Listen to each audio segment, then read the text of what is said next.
வாழ்க்க வளமுடன்.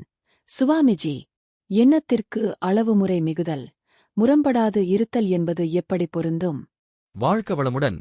எண்ணத்தை அலட்சியப்படுத்த முடியாது. ஒரு எண்ணம் தோன்றும் போது அது பல கோடிச்சல்களை இணைத்துக் கொண்டு அந்த காட்சிகளை ஒளி நிழல் என்ற அளவிலே வடிவத்தை எடுக்கிறது. அங்கே நம் ஜீவகாந்த சக்தி செலவாகிறது. ஒரு தடவை எண்ணிவிட்டோம் என்றால் நாம் நினைக்காமலே மீண்டும் மீண்டும் எழுந்து அடங்கும். இவ்வாறு பல தடவை எழும்போது அந்த எண்ணமானது ஒவ்வொரு தடவையும் வலுப்பட்டுச் செயலை செய்வதற்கு உடல் செல்களையும் தூண்டிவிடும். ஆகவே எண்ணத்திற்கும் அளவு வேண்டும்.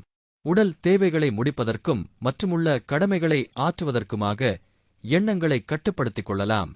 எண்ணம்தானே என்று அலட்சியமாக பல எண்ணங்களையும் அவற்றை ஒட்டிய ஆசைகளையும் ஏற்படுத்திக் கொண்டால் அவை நம்முடைய செயல்களைத் தூண்டும் அளவிற்கு கொண்டு வந்துவிடும்.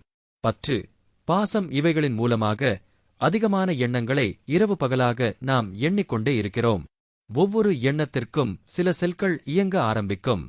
நமக்கு தூக்கம் வரக்கூடிய நேரத்திலும் நாம் இயக்கிவிட்ட எண்ண ஓட்டம் நிற்காமல் தொடர்ந்து ஓடிக்கொண்டே இருக்கும். இதனால் தூக்கமும் வராது.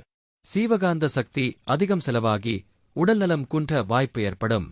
அதிகமாக எண்ணி மூளையிலுள்ள செல்களுக்கு அதிக வேலை கொடுத்துவிட்டால் உடலுக்கு ஓர் இறுக்கம் வந்துவிடும். அதை சரிப்படுத்த அதற்கென தியான பயிற்சி செய்தாக வேண்டும். அன்பு, பண்பு, இனிமை, வாழ்த்து இவைகளெல்லாம் ஒரு மனிதனுக்கு வேண்டிய நல்ல எண்ணங்கள்.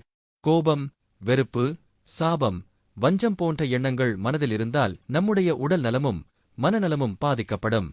உதாரணமாக, நாம் ஒருவரை வெறுக்கிறோம் என்று வைத்துக் கொண்டால் அதன் வெறுப்புணர்ச்சி மனநலத்திற்கு பொருத்தமற்றதாக அமையும். அது சீவகாந்தத்தின் மூலமாக உடலை விஷமாகக்கூடும்.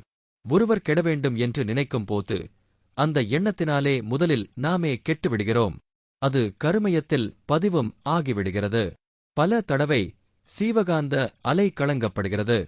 நம் நினைவினாலேதான் நாம் கெட்டுப் போகின்றோம். இந்த கெட்ட எண்ணம் தனைக்கெடுத்து வெளியிலும் பாய்கிறது. ஆகவே இது முரண்பாடான எண்ணம், பொருந்தாத எண்ணம், வாழ்வை சீரழிக்கும் எண்ணம். எனவேதான் எண்ணத்தை சீரமைத்துக் கொள்ள வேண்டும். நல்ல எண்ணங்களையே எண்ணுதல் வேண்டும். தீய எண்ணங்களைத் தவிர்க்க முயல வேண்டும். வாழ்க்க வளமுடன்.